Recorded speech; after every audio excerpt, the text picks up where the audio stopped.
তানজিম তার নামের মধ্যে পরিচয় বহন করে। তানজিম শব্দের অর্থ কি? সুশৃঙ্খল। আর উম্মাহ মানে জাতি।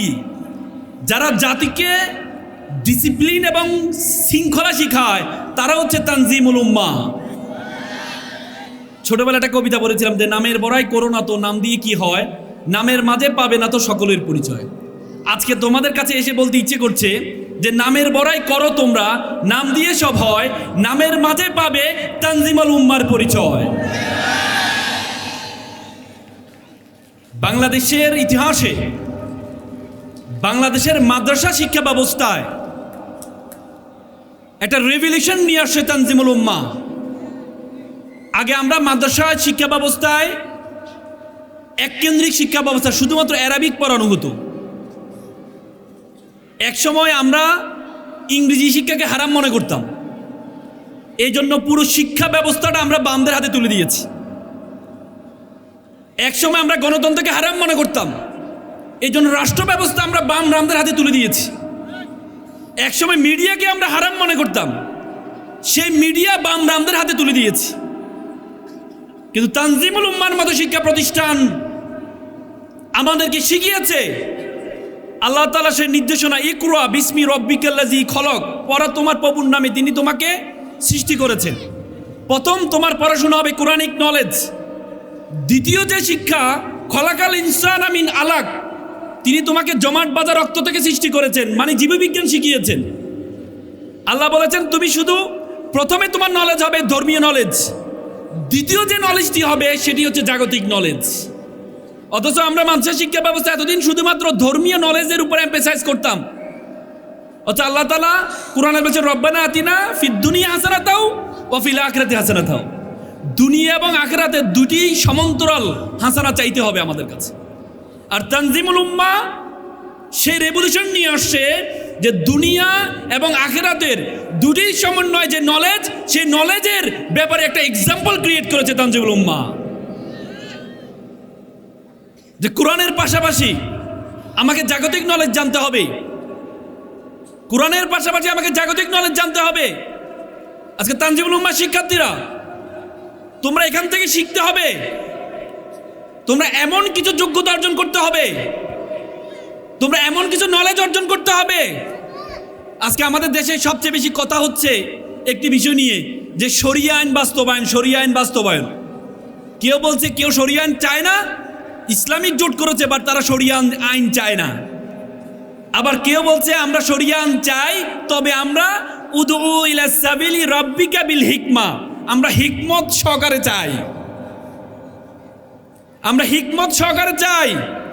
আজকে তানজিমুল উম্মাহ শিক্ষার্থীরা সেটা এক্সাম্পল ক্রিয়েট করতে হবে।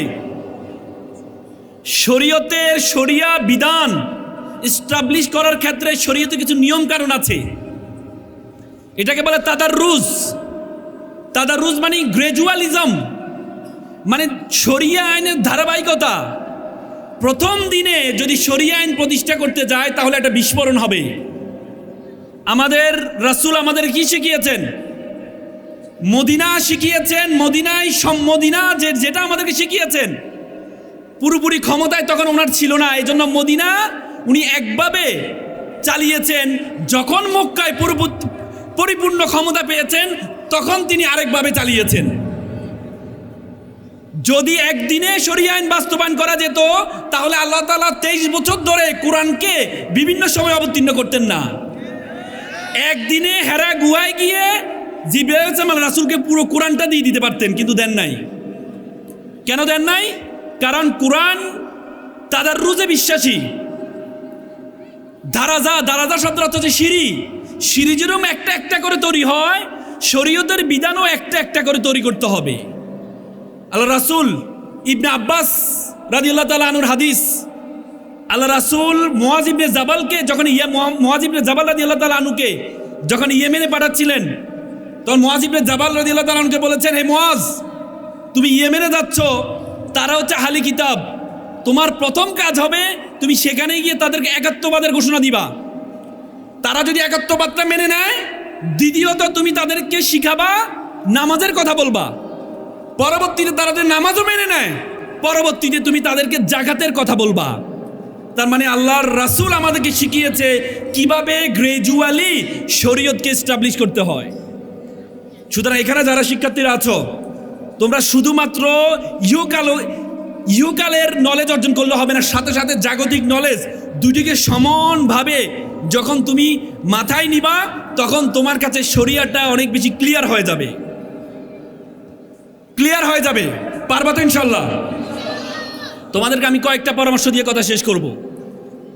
তোমরা এখানে যারা আছো, প্রথম পরামর্শ হচ্ছে ইউ হ্যাভ টু বি প্রথমে তোমরা এখানে যারা আছো, প্রথমে নিজের সম্বন্ধে একটু ধারণা নিতে হবে তোমাকে। সক্রেটিস বলেছে নো দাই সেলফ, নিজেকে জানো। আল্লাহ তাআলা কোরআনে বলেছে ওয়াফি আনফুসিকুম, তুমি তোমাকে জানো। Who are you, where you want to go, তুমি কে, তুমি কোথায় যেতে চাও। উপমাদের সেরা কবি ফরিদুদ্দিন বলেছে উনসু মাতলু বেজা হাত দরগাহা হার তুরি গো বাজই গো খুদ্দেশা। পৃথিবী যাকে খুঁজে বেড়াচ্ছে, তুমি সেই ব্যক্তি, তুমি তোমাকে খুঁজে বের করো। আগে তুমি তোমার সম্বন্ধে জানো, তুমি কে। তোমরা জানো 2006 সালে একটা অপটিক্যাল ফাইবার স্টেশন করা হয়েছিল বাংলাদেশে, কক্সবাজারে একটা অপটিক্যাল ফাইবার স্টেশন। এটা সেই Portugal, Spain, Singapore, Malaysia, Philippines হয়ে আমাদের কক্সবাজার সাথে যুক্ত হয়েছে একটা কেবল তার, যেটার দূরত্ব ছিল 17,500 কিলোমিটার। সে অপটিক্যাল ফাইবার কেবলের কারণে আজকে পুরো পৃথিবীটা আমাদের হাতের মুঠে চলে আসছে। আজকে আমেরিকা কি হচ্ছে আমরা এখান থেকে দেখতে পাচ্ছি।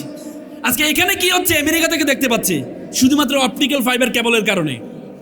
মেডিকেল সায়েন্স বলে আমাদের মাথায় 2 কোটি নার্ভ আছে, 2 কোটি তার আছে। বলাকে একটা তারকে আরেকটা তারের সাথে যদি যুক্ত করা হয় তাহলে 2 লক্ষ কিলোমিটার হবে এটার দূরত্ব। মাত্র 17,000 কিলোমিটার দিয়ে পুরো পৃথিবীটা আমাদের হাতের মুঠে চলে আসছে। তাহলে 2 লক্ষ কিলোমিটার দিয়ে পুরো বিশ্ব জগৎ তোমার হাতের মুঠের মধ্যে চলে আসবে।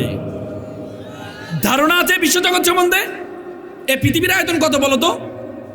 এই পৃথিবীর আয়তন কত? 52 কোটি বর্গ কিলোমিটার।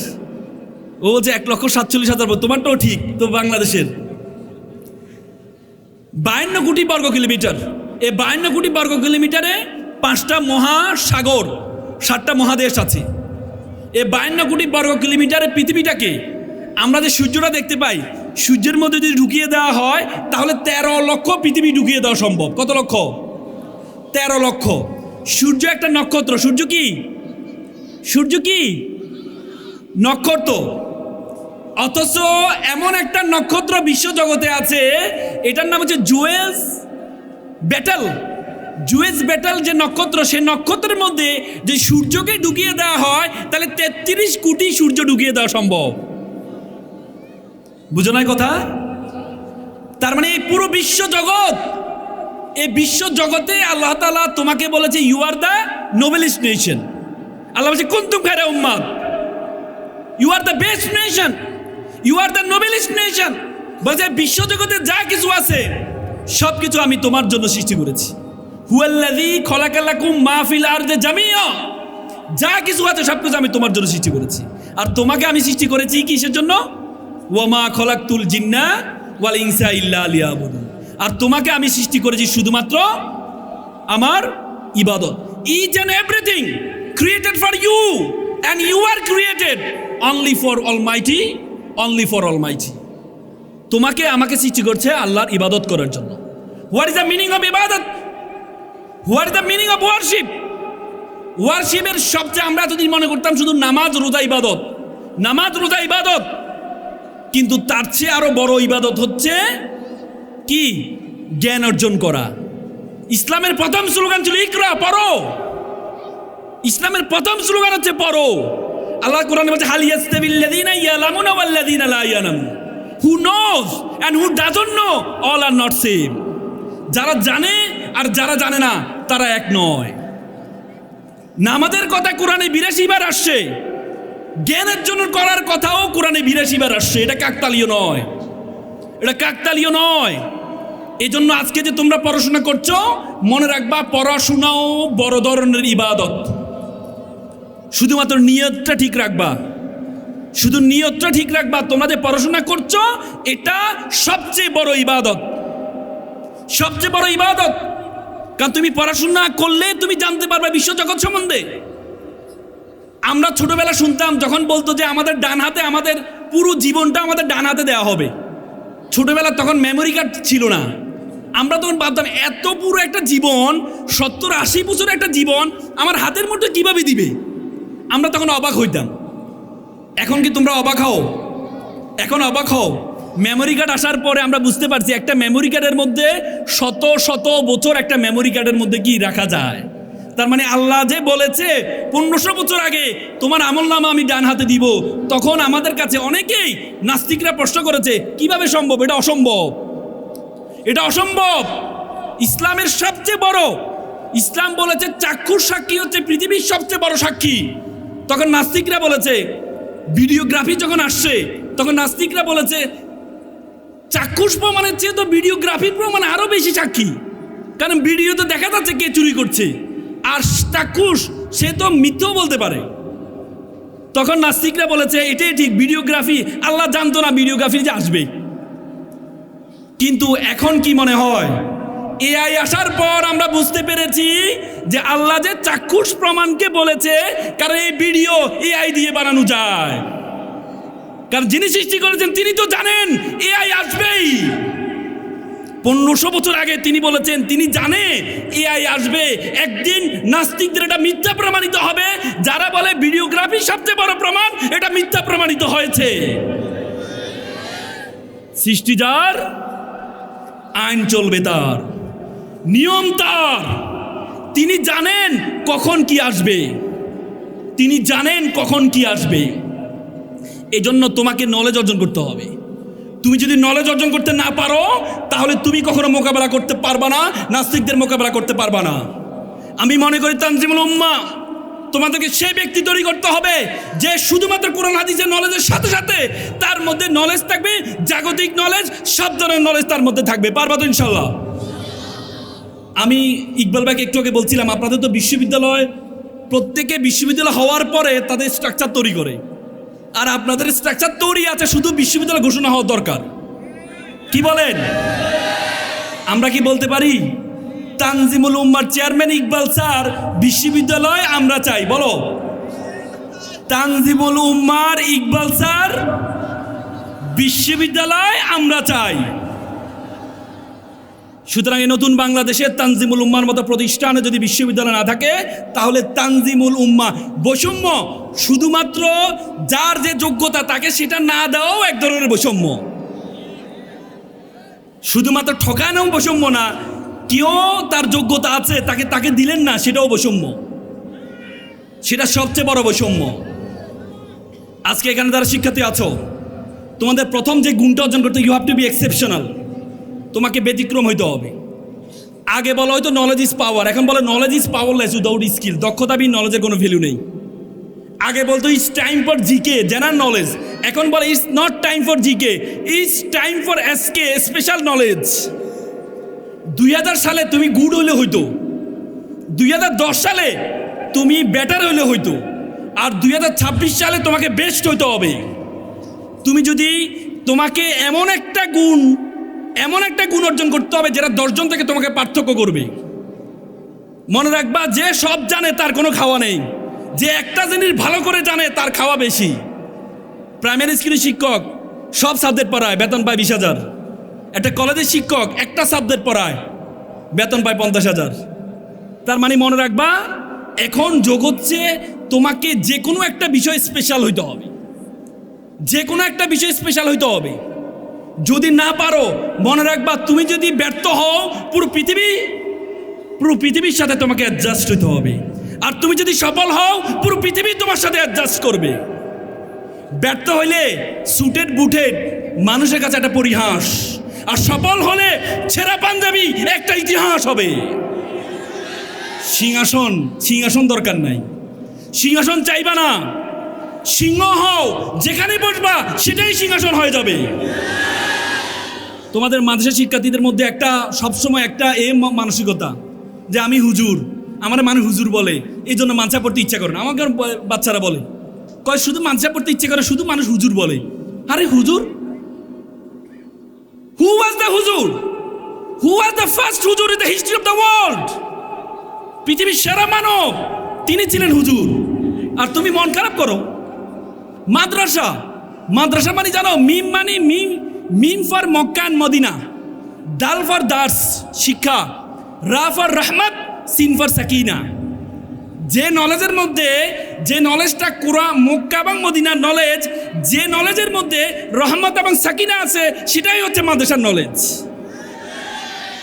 আর তোমরা মন খারাপ করো, তোমরা মন খারাপ করো। মনে রাখবা, আল ওলামা ওয়ারাসিউল আনবিয়া, ওলামারা হচ্ছে কি নবীদের উত্তরসূরি। মনে রাখবা, এখন আলেম হওয়া সবচেয়ে বড় কেরিয়ার। তোমরা সবাই জাগতিক তোমরা সবাই অন্যদিকে দৌড়াও না।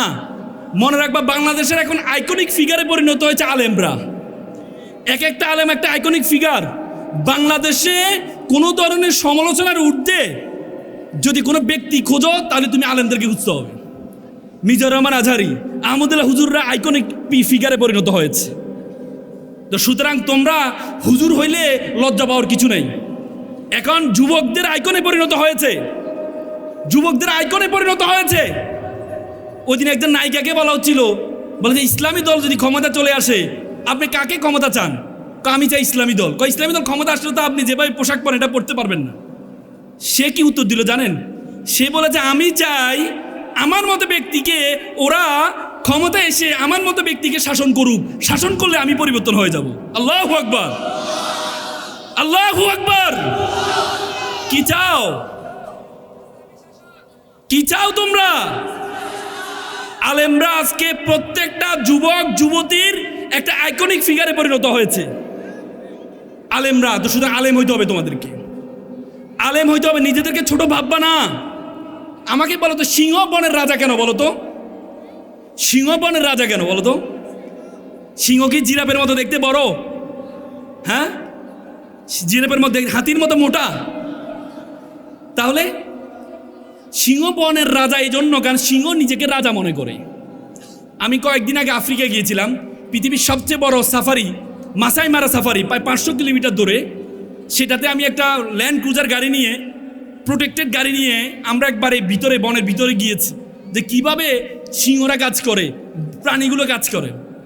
সেখানে দেখলাম সিংহ যে এলাকায় আশেপাশে কোনো মানুষ, কোনো প্রাণী নেই, সে উঠে একটা গর্জন দেয়, খাবার খায়, এরপরে ঘুমায়, এরপরে ঘুমায়। মানে তার কি ভাবসাব, তার অ্যাপ্রোচ দেখলে, তার অ্যাপ্রোচ দেখলে দেখবে সিংহ, তোমরা কিছু ভিডিও দেখেছো, সিংহ যখন একবারে বয়স্ক হয়ে যায় তখন মাটি ঘুরে মাটির মধ্যে পড়ে যায়। অনেকে বলে সিংহ নিজেকে নিজে কবর দিয়ে দেয়। কারণ হচ্ছে, সে হচ্ছে যখন শক্তি কমে যায় তখন সে খাবার খুঁজে পায় না, তখন সে মাটির নিচ থেকে খাবার নিতে চায়, যে ছোট ছোট প্রাণীগুলো আছে খাবার নিতে চায়, গর্ত খুঁড়তে থাকে, কারণ সে তো আর মুভ করতে পারে না। গর্ত খুঁড়তে খুঁড়তে যখন প্রাণী নিতে গিয়ে গর্তের মধ্যে পড়ে পরবর্তী মারা যায়। অনেকে ভাবে যে সিংহ নিজেকে নিজে আত্মহত্যা দেয়। তার মানে সিংহ জীবনের শেষ পর্যন্ত সংগ্রাম করে যায়, নিজের জন্য সংগ্রাম করে, কারোর উপর ডিপেন্ডেবল হয় না, কারোর উপর নির্ভরশীল হয় না। এই জন্য সিংহ যদি নিজেকে বনের রাজা মনে করে, এই জন্য রাজা আলেমদেরকে নিজেকে রাজা ভাবতে হবে। আলেমরা কেন বড় বড় নেতাদের কাছে যাবে? বড় বড় নেতারা আলেমদের কাছে আসতে হবে। কি রে ভাই, কি সমাজ? মানুষের কাছে কেন এমপি হতে যেতে হবে আমাকে? আলেমদের কাছে বড় বড় রাজনৈতিক নেতারা আসতে হবে। আর যদি কোনো আলেম তাদের কাছে যায়, মনে করতে হবে সমস্যা আছে, যাবেন না, আপনাদের কাছে আসতে হবে, আপনাদের কাছে আসতে হবে। সরি, আমার এখান থেকে 1 ঘন্টা 15 মিনিট লাগবে, এই জন্য আমি অনেক কথা বলার ছিল আপনাদের সাথে। আমি এত শুরু করলাম কথা, এর মধ্যে দেখি যে সময়। আমি আপনাদেরকে যেটি বলতে চাই, আমি আর কয়েকটি কথা বলে কথা শেষ করছি, কারণ আমি 40-এর মধ্যে চলে যেতে হবে আমাকে। আপনাদেরকে একটা নলেজ অর্জন করতে হবে। এক্সেপশন, 3টা নলেজ, 3টা ল্যাঙ্গুয়েজ শিখবা। একটা হচ্ছে তোমার মাদার টাং, বাংলা ভাষা, চমৎকারভাবে জানতে হবে বাংলা ভাষা। বাংলা ভাষা, আমরা বাংলাকে ভালো করে বলতে পারি না, নিজের ভাষাটাকে চমৎকারভাবে জানতে হবে, মাতৃভাষা, মাদার টাং। দ্বিতীয় হচ্ছে ধর্মীয় ভাষা, তোমার ধর্মীয় ভাষা হচ্ছে কি অ্যারাবিক, ভালোভাবে জানতে হবে। আমার জানার সুযোগ, আমি যখন ঢাকা বিশ্ববিদ্যালয়ে পড়তাম, তখন ঢাকা বিশ্ববিদ্যালয়ে একটা ভাষা ইনস্টিটিউট আছে, সেখানে আমি অ্যারাবিক এবং সংস্কৃতি ভাষা পড়ছিলাম। সংস্কৃত ভাষা পড়ছি হিন্দু ধর্মকে জানার জন্য, আর আরবিক পড়ছি নিজের ধর্মকে জানার জন্য। তো তোমাদেরকে এই ধর্মীয় ভাষা, তৃতীয় হচ্ছে তোমার আন্তর্জাতিক ভাষা, যেটার মাধ্যমে তুমি আন্তর্জাতিকভাবে নিজের ধর্মকে প্রচার করতে পারবা। এই তিনটি ভাষা তোমাদেরকে জানতে হবে। পারবা তো? পারবা তো? এখন থেকে শুরু করো। ল্যাঙ্গুয়েজ ক্লাব আছে, ল্যাঙ্গুয়েজ ক্লাবে ভর্তি হয়ে যাও। ডিবেটিং ক্লাব আছে তানজিমুল উম্মাহ, সেখানে ভর্তি হয়ে যাও। ভাষা শিখো। পারবা তো? তারপরে হচ্ছে আইটি নলেজ, কম্পিউটার নলেজ।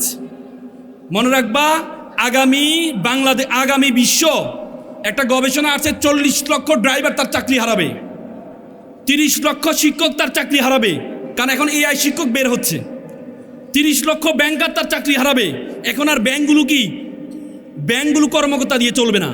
আমি কিছুদিন চায়নায় গিয়েছি, চায়না কোনো ভয় নেই, একটা রোবট আসে আমাদের খাবার দিয়ে যায়, অর্ডার দিব, আবার খাওয়ার টাকাও নিয়ে যায়, খাবারও দিয়ে যায়। তার মানে কি, আগামীর বিশ্ব তোমাদের জন্য খুব চ্যালেঞ্জিং হবে। এই জন্য আইটি নলেজ গ্যাদার করতে হবে। মনে রাখবা বাংলাদেশে 60 লক্ষ বেকার আছে। অশিক্ষিত কোনো মানুষ বেকার নেই বাংলাদেশে, কারণ অশিক্ষিত মানুষ মনে করে যে আমাকে যে কোনো একটা কিছু করে আমাকে সার্ভাইভ করতে হবে। বাংলাদেশে সবচেয়ে বেশি বেকার হচ্ছে শিক্ষিত মানুষ, 60 লক্ষ বেকার। এজন্য আমি চাই না বিশ্ববিদ্যালয়গুলোতে, জাতীয় বিশ্ববিদ্যালয় থেকে পায় প্রতি বছর যে পরিমাণ বের হয় তার 60% বেকার হয়ে যায়। আমি মনে করি তানজিমুল উম্মাহ থেকে তোমরা বের হওয়ার পর, তানজিমুল উম্মাহ যখন বিশ্ববিদ্যালয় হবে, তারপর তানজিমুল উম্মাহ থেকে বের হওয়ার পর তোমরা এক একটা বারুদে পরিণত হবা। পারবা তো ইনশাল্লাহ? পারবা তো ইনশাল্লাহ? নিজেকে কখনো ছোট ভাববা না। আল্লাহ তাআলা কোরআনে বলেছেন, লাকাদ খালাকনাল ইনসানা ফি আহসানি তাকওয়িম, তোমাকে আমি উত্তম আকৃতি দিয়ে সৃষ্টি করেছি। এই আয়াতটা বলার জন্য আল্লাহ 4-5 বার কসম খাইছেন। আল্লাহ বলছে তিনের কসম, ওয়া তুরি সিনিন, সিনা পর্বতের কসম, ওয়া হাযাল বালাদিল আমিন, শহরের কসম, লাকাদ খালাকনাল ইনসানা ফি আহসানি তাকওয়িম। এই 4টা কসমকে আল্লাহ বলেছেন আমি তোমাকে উত্তম আকৃতি দিয়ে সৃষ্টি করেছি, তোমাকে অনর্থক সৃষ্টি করে নাই। আল্লাহ বলছে ওয়ামা খালাকনাস সামা ওয়ামা বাইনাহুমা বাতিলান, আমি কাউকে অনর্থক সৃষ্টি করিনি, তোমাকে অনর্থক সৃষ্টি করে নাই। মন খারাপ করবা না, তোমাকে এমন একটা যোগ্যতার জন্য আল্লাহ সৃষ্টি করেছে, সে যোগ্যতা পর্যন্ত যেতে পারো নাই বলেই তুমি মনে করো আল্লাহ তাআলা তোমাকে অনর্থক সৃষ্টি করেছে। পারবা তো যোগ্যতা অর্জন করতে? পারবা তো? আমি আর কথা বাড়াবো না, আমি তোমাদের প্রতি উদ্যত আহ্বান থাকবে, তোমরা স্কিল সাথে ভালো স্বপ্ন দেখবা। তারপর হচ্ছে রিড বুক, প্রচুর পরিমাণ বই পড়বা, প্রচুর পরিমাণ বই। আমরা বই পড়ি কিন্তু ফেসবুক পড়ি, অন্য বই পড়ি না। ফেসবুকের লোগো দেখছো তোমরা? এই লোগোটা এইরকম দেখছো, মানে যে ফেসবুক বেশি বেশি ব্যবহার করবে এই সময় তার মাথাটা নিচের দিকে চলে যাবে, এভাবে। তার মানে এই ফেসবুকের লোগোটা হচ্ছে এরকম। আমরা বিশ্ববিদ্যালয়ে ভর্তি হওয়ার আগে পর্যন্ত ফেসবুক ব্যবহার করি নাই। তোমরা এখন ফেসবুক ব্যবহার করার সময় নয়, টিকটক ব্যবহার করার সময় নয়। টিকটক যিনি তৈরি করেছেন, জাং ইয়ামিন, চাইনিজ, তিনি বলেছেন TikTok was created for unstable and jobless people. আমি টিকটক বানাইছি বাদাইম্মা, যার কোনো কাজ নাই, তাদের জন্য আমি টিকটক বানাইছি। আর বাংলাদেশে মনে হয় সবচেয়ে বেশি বাদাইম্মা আছে। টিকটক সেলিব্রিটি, আল্লামা ইকবাল বলছে, হায় দুনিয়া সে মাকসাদ হায়, হায় দুনিয়াতে আমার দুনিয়া আসার উদ্দেশ্য কি? আমার দুনিয়া আসার উদ্দেশ্য কি? তোমাকে দুনিয়া আসার উদ্দেশ্য হচ্ছে তোমাকে প্রচুর পরিমাণ বই পড়তে। পারবা তো ইনশাল্লাহ? পারবা তো? পিতামাতার প্রতি মমত্ববোধ রাখবা, দেশকে চরমভাবে ভালোবাসবা। পারবা? ওকে, শিক্ষার্থীরা সবাই একটু দাঁড়াও, শিক্ষার্থীরা সবাই দাঁড়াও। আমার সাথে একটা ওত বলবা, হাত সামনে নাও, লাউডলি বলবা, যত আওয়াজ দিতে পারো। তানজিমুল উম্মাহ, তোমরা জাতিকে তৈরি করো। বলো, আমি ওয়াদা করছি, লাউডলি বলো, আমি ওয়াদা করছি খারাপ কিছু দেখবো না, খারাপ কিছু শুনবো না, খারাপ কিছু বলবো না।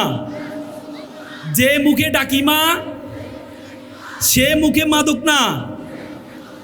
মানুষের মতো মানুষ হব, পিতামাতাকে শ্রদ্ধা করব, নিজের দেশকে নিজেই গর্ব। তোমরা যারা ছোট্ট শিশু, কালকে হবে ফুল, তোমরা এই দূর করবে এই সমাজের ভুল। সকালে ভালো থাকবা, সুস্থ থাকবা। আসসালামু আলাইকুম। ছবি তুললে সবাই।